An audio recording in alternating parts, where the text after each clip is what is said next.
एक साजिश के तहत उनको विषैला पदार्थ खिलाया जा रहा है। एक साजिश के तहत उनको विषैला पदार्थ खिलाया जा रहा है कि माननीय मुख्यमंत्री जी को तो हम लोग कह ही चुके हैं कि उनके भोजन में पिछले कई एक दिनों से विषैला पदार्थ मिला करके साजिशतन जल्दी किसी को चीफ मिनिस्टर का गद्दी मिले, इसके लिए एक साजिश के तहत उनको विषैला पदार्थ खिलाया जा रहा है, जिसका नतीजा है कि महावीर चौधरी के पोर्ट्रेट पर उन्होंने माल्यार्पण नहीं किया, अशोक चौधरी के माथे पर दे दिया जो जीवित हैं।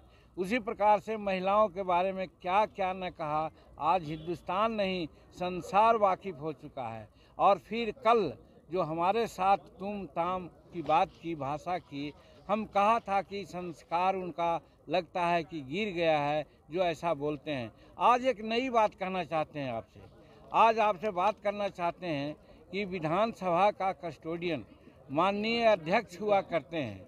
माननीय अध्यक्ष ने नियमन दिया था कि जिसको हम पुकारें वही बोलेगा, और उसके बाद जब आरक्षण की बात खत्म हो गई थी, दूसरा बिल आया नामांकन का, तो नामांकन में हमको उन्होंने पुकारा, हम उठ करके अपनी बात कहना शुरू किया।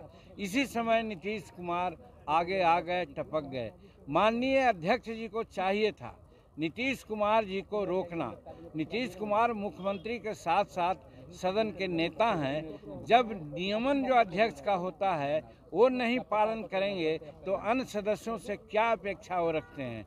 ये बात की दुख है कि माननीय अध्यक्ष महोदय आज लगता है कि सत्ता पक्ष के पक्ष में अपना सारा निर्णय दे रहे हैं और हरकत कर रहे हैं, जो इस जनतंत्र के लिए, संविधान के लिए घातक है। और इसीलिए आज विशेष मैं कहना चाहता हूं कि मुख्यमंत्री तो दोषी है ही हैं, मुख्यमंत्री से कम दोषी हमारे अध्यक्ष महोदय नहीं हैं, जो शेड्यूल कास्ट की बात को सुनना नहीं चाहे, सुनाना नहीं चाहे।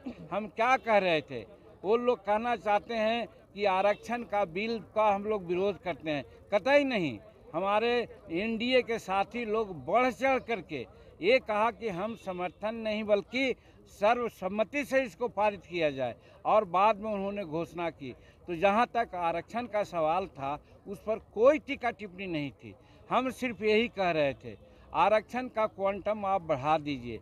लेकिन डॉक्टर अंबेडकर साहब ने कहा था जब संविधान में आरक्षण की बात आई थी तो कि 10 वर्षों के बाद उसकी समीक्षा हो। हम नीतीश कुमार से यही जानना चाहा, आप कम से कम 15-18 वर्ष में, और 15 वर्ष पहले आपके बड़े भाई ने जो शासन किया, कितने दलितों को उन्होंने आरक्षण दिया है, कितना बैकलॉग है, इसके बारे में कुछ सोचा महोदय? तो उसी प्रकार से ये 20% न कर दें, आप 25% कर दें, उससे कोई फ़ायदा नहीं है।